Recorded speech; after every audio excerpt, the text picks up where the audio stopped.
अस्सलाम वालेकुम। उम्मीद आप सब खैरियत से होंगे। Welcome to my YouTube channel music vibes. Basically आज मेरी फ़र्स्ट वीडियो है और ये बनाने का मकसद आपने टाइटल में देख लिया होगा कि मेरा एक साल पूरा यूके के अंदर हो गया। आज 1 जनवरी को मैं आया था यहाँ पे 2023 में और मेरी यूनिवर्सिटी ऑफ हडर्सफील्ड। तो बेसिकली आज की वीडियो बनाने का मकसद भी यही है कि आपको बता सकूं कि मुझे एक साल में किन किन स्ट्रगल्स का सामना करना पड़ा और क्या मैंने एक फ़ीस घर से मंगवाई या यहाँ से की, कौन कौन सी मैंने अचीवमेंट्स यहाँ पे हासिल की और इस एक साल के अंदर अंदर मैंने किन किन चीज़ों को जो है ना वो अचीव किया है, क्या क्या मुझे स्ट्रगल्स हुई हैं और उनको मैंने शुरू में पार्ट टाइम जॉब ढूंढी, किस तरह मैंने अपनी फ़ीस अरेंज की, किस तरह मैंने अपना ड्राइविंग लाइसेंस लिया और किस तरह मैं आज अल्हम्दुलिल्लाह मेरे पास गाड़ी भी है, मैंने फ़ीस भी दे दी है, मेरा कोर्स भी कंप्लीट हो चुका है। और ये सब आप कैसे कर सकते हैं और उनके लिए किन किन स्टेप्स से आपको गुजरना पड़ेगा। तो बेसिकली 2023 में मैंने जनवरी में मैं यहाँ पे आया था और उसके बाद ऑफ कोर्स जो स्ट्रगल्स होती हैं कि आपने सबसे पहले बैंक अकाउंट ओपन करना होता है, उसके अलावा आपने जीपी के साथ रजिस्टर करना होता है और सबसे जो मेन चीज़ आपने एक अच्छी एकोमोडेशन ढूंढनी होती है जो आपकी यूनिवर्सिटी और वर्क के बिल्कुल पास हो। तो मेरे केस में मुझे कुछ चीज़ों में आसानी हुई थी वो इसलिए कि मेरे यहाँ पे जो फैमिली है उन्होंने मुझे हेल्प आउट की थी कि वो मुझे यूनिवर्सिटी के बिल्कुल पास ही एकोमोडेशन मिल गई थी। वरना यहाँ पे अगर आप एकोमोडेशन सही ना ढूंढ सकें तो आपका जो मेन एक्सपेंस होता है वो या तो होता है आपकी ट्रैवलिंग का या आपका होता है कि आपकी एकोमोडेशन का। तो अल्हम्दुलिल्लाह इन दोनों चीज़ों में मुझे जो है ना वो बआसानी जो है मुझे इन दोनों चीज़ों में इतनी स्ट्रगल नहीं करनी पड़ी। सबसे जो मेन इशू आता है कि वो आपको जॉब ढूंढनी पड़ती है यहाँ पे। खैर मेरे केस में थोड़ा सा डिफरेंस इसलिए था कि मैं जो है वो अपने फैमिली के रेफरेंस के थ्रू जब मैं आया था यूनिवर्सिटी के पास मुझे अच्छी एकोमोडेशन भी मिल गई थी और स्टार्टिंग में ही एक बेड फैक्ट्री के अंदर जॉब भी मिल गई थी। ऑफ कोर्स वो जॉब एज सच इतनी अच्छी नहीं थी लेकिन क्योंकि मुझे जॉब शुरू में मिल गई थी मुझे एक आइडिया हो गया था कि यूके में किस तरह की जॉब्स हैं और मुझे किन किन जो है ना वो स्टेप्स के थ्रू जो है ना अच्छी जॉब्स मिल सकती हैं। तो खैर ये तो आगे मेरी एकोमोडेशन की स्टोरी। उसके अलावा मैंने जब जॉब स्टार्ट की तो जो मैंने पहले जॉब स्टार्ट की थी वो ऑलमोस्ट मैंने की थी 1 मंथ के लिए। वो थी एक बेड फैक्ट्री जहाँ पे जो है ना वो बेड्स वगैरह बनते हैं, क्योंकि जिस एरिया में मैं रहता हूँ ड्यूसबरी, उसमें ये है कि आप इजीली जो है ना किसी भी बेड फैक्ट्री में काम कर सकते हैं। ऑफ कोर्स वो हार्ड जॉब होती है, आप अगर आपकी वो विलिंगनेस नहीं है काम के लिए तो आप नहीं कर सकते। खैर ये तो मेरी थी काम की स्ट्रगल। उसके बाद फिर मैंने एक और जॉब स्टार्ट कर दी 1 वीक के अंदर। यूके के अंदर जो मोस्ट ऑफ द स्टूडेंट्स जो है ना वो एक हकीकत है कि वो उनको या तो सिक्योरिटी की जॉब करनी पड़ती है या सेकेंडली जो है ना वो आपको 1 वीक के अंदर काम लाजमी करना पड़ता है। ये एक शुरू की जॉब्स होती है और इसमें ये है कि आपको नॉन एक्सपीरियंस में, अगर आपका कोई एक्सपीरियंस नहीं भी है, बैकग्राउंड नहीं है ऐसा, तो आपको फिर भी वो एकोमोडेट कर लेते हैं अपने साथ। खैर ये तो फिर काम चलते चलते फिर मैंने जो है ना उसके अलावा वैसे ये कि बैच भी बना लिया था। आपको पता है स्टूडेंट सारे यहाँ पे ऐसे ये कि बैच बनाते हैं, सिक्योरिटी की जॉब्स करते हैं, तो मैंने वो भी बना लिया।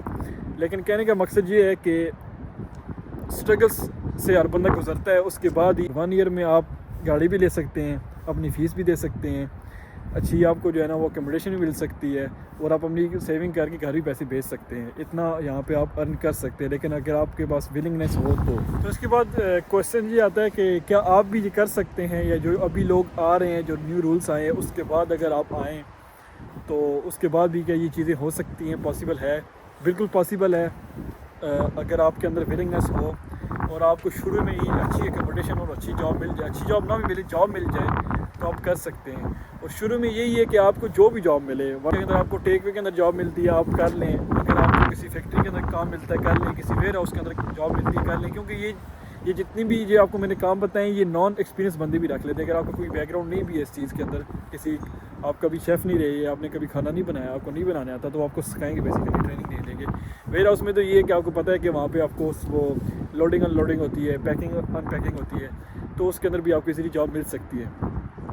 फिर ये कि आपको NI बेस्ड जॉब्स भी लाजमी ढूंढनी पड़ती हैं, क्योंकि उससे ये होता है कि उसका जो रेट होता है वो आपको पर आवर, जो NI बेस्ड जो जॉब्स होती हैं उनको नेशनल रेट मिलता है जो मिनिमम रेट होता है, तो वो आपको लाजमी करनी चाहिए NI के ऊपर। लेकिन आपको कैश इन हैंड जॉब्स लाजमी करनी पड़ती हैं, क्योंकि इसके बगैर अगर आप सिर्फ NI बेस के ऊपर जाएंगे तो सिर्फ आपको अपना ख़र्चा ही पूरा कर सकेंगे। आप फिर अपनी फ़ीस या अगर आपने सेविंग करनी है, अपने घर भेजनी है, तो आप नहीं कर सकते।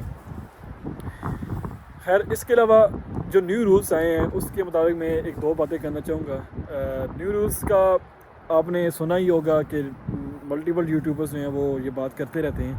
تو جیسے ریسنٹلی انہوں نے اناؤنس کیا تھا کہ جو منیمم ویج ہونی چاہیے آپ کی, اگر آپ نے اسپانسر ڈھونڈنا ہے تو وہ ہونی چاہیے 38,500 یا 900, آئی تھنک, مجھے اب ایگزیکٹ فگر یاد نہیں ہے. تو لیکن ابھی انہوں نے وہ بھی رول میں اس میں آسانی یہ کر دی ہے کہ وہ بھی انہوں نے جو ہے نا وہ 29,000 کر دی ہے. لیکن اس میں اچھی چیز ایک اور بھی تھی کہ اگر آپ فار ایگزامپل ریسنٹلی گریجویٹ ہیں اور یا PSW کے اوپر ہیں تو آپ کو جو ہے نا وہ 38,000 کے جو 70% ہے وہ بھی پے کر کے آپ یہاں پہ اسپانسر جاب لے سکتے ہیں. تو کیا ابھی ورتھ کرتا ہے UK آنا؟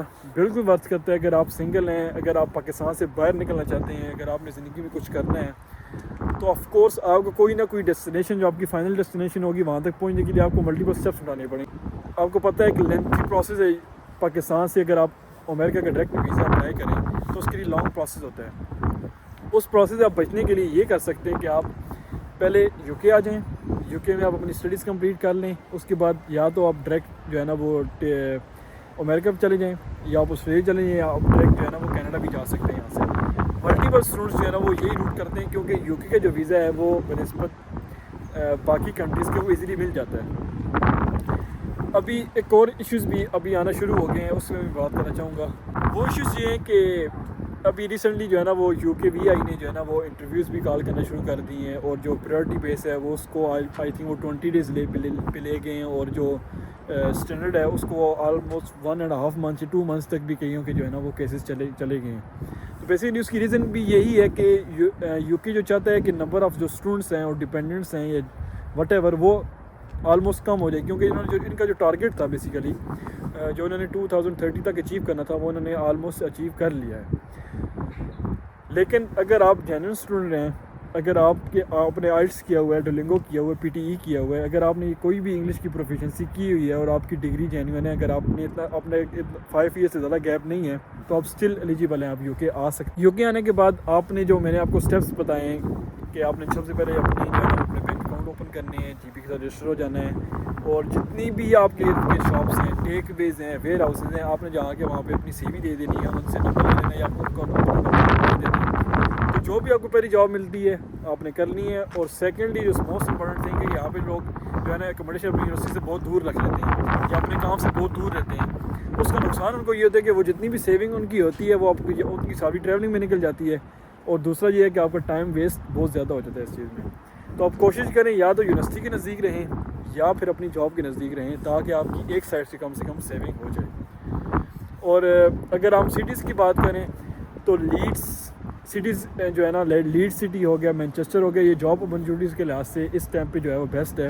اگر آپ ساؤتھ والی سائڈ جائیں جیسے لندن ہو گیا, برمنگھم ہو گیا, یا ویلس والی سائڈ پہ آپ جاتے ہیں تو وہاں پہ اپرچونیٹیز بہت کم ہیں, کیونکہ جو میجورٹی آف دا اسٹوڈنٹس ہیں وہ لندن کی یونیورسٹی چوز کرتے ہیں, اور پھر بعد میں آ کے یہاں پہ آپ کو 700-800 بھی پر روم کا جو ہے نا وہ رینٹ دینا پڑتا ہے لندن کے اندر. اگر وہی ہم فار ایگزامپل اپنے ساؤتھ کی بات کریں تو وہاں پہ یہ آلموسٹ ہاف ہے. مزید آنے والی ویڈیوز میں آپ کو انفارمیشن دوں گا کہ بیسیکلی آپ یہاں سے اگر کسی نیکسٹ کنٹری جانا چاہیں وہ کیسے جا سکتے ہیں, پلس یہاں پہ جو اگر آپ کو لنک بنانا ہو آنے سے پہلے وہ کیسے بنا سکتے ہیں, پلس کون سے بینکس اچھے ہیں, کس طرح آپ یہاں پہ SIA بیج یا ڈرائیونگ لائسنس لے سکتے ہیں, اور کس طرح آپ کو اچھی اور سستی گاڑی مل سکتی ہے, جو میں نے الحمدللہ لے لی ہے. تو میں ان ساری چیزوں کا آپ کو بتاؤں گا انشاءاللہ نیکسٹ آنے والی ویڈیو میں. تو please subscribe my channel. Thank you, ملتے ہیں نیکسٹ ویڈیو میں.